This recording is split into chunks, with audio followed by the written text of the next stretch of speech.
In this video, I'm going to show you one of the best audiences you can create in Meta Ads Manager that is guaranteed to get better traffic back to your website. Let's dive in. All right, now here on the back end of Meta Ads Manager, you're going to want to click on this little tab here, which is Audiences.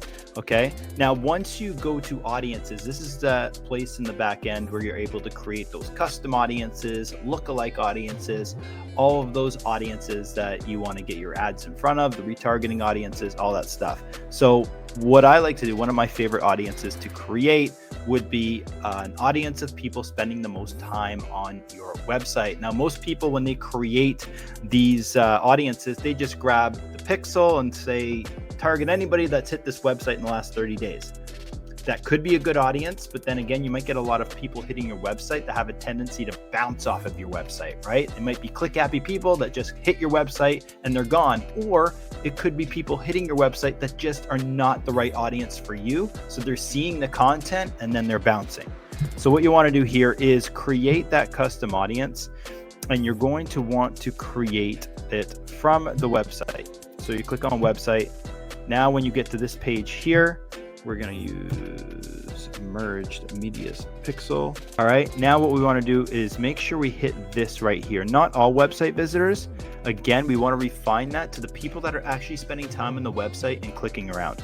And that's by visitors by time spent. Now you have an option here of checking the 25 percentile, 10 percentile, or 5 percentile. It's really up to you. If you want to get more granular with it, you're going to choose 5%. So in this case here, let's just choose 5%. And audience retention, this is how many days you want to track those people spending time on your website. I think hitting the top 5% of people spending the most time on my website in the last 30 days is a really good audience to retarget. Top web visitors, 30 days. And now it's going to create that custom audience. Now, once that audience is created, you can go ahead and easily create a lookalike audience, okay? So now I'm going to tell Meta to go find similar people to people that are spending time clicking around on my website. Why this is important is because Meta's gonna try to find people that have those same interests, that are actually clicking different tabs on the website, reading my blog, maybe even going into the service pages and learning more about what we do. That type of person would be ideal for me. So I'm going to have Meta go out there and find similar people to those people. All right. So audience location, we're going to say Canada. Roughly majority of our business is in Canada or the US, but in this case here, we're going to choose Canada, and we're going to extend that to 3%. Again, if you're familiar with audience size, the more refined you get, the smaller the audience is going to be in terms of estimated reach. But you're really, if you think of it like an onion, right? You're really peeling back the layers on that onion to get to that 1%, right? Sometimes the audience is going to be much more refined and smaller, but you might not need to get that granular, which is why I usually choose about 3%. But if you want to keep it really open, you can go up to 10%. You can see that estimated reach goes up to 3.3, but I like to go to 3%. And I'm going to go and create that audience. Boom.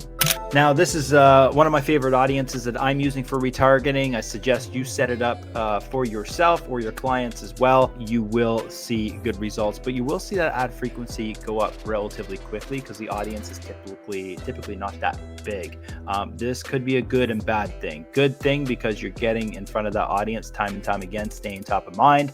Bad thing, you might start seeing ad fatigue and your cost per click, cost per conversion may go up. Just something to watch for, and why you need to keep a close eye on your Meta ads and continue to optimize. If you found this video helpful, please like, share, subscribe. See you soon.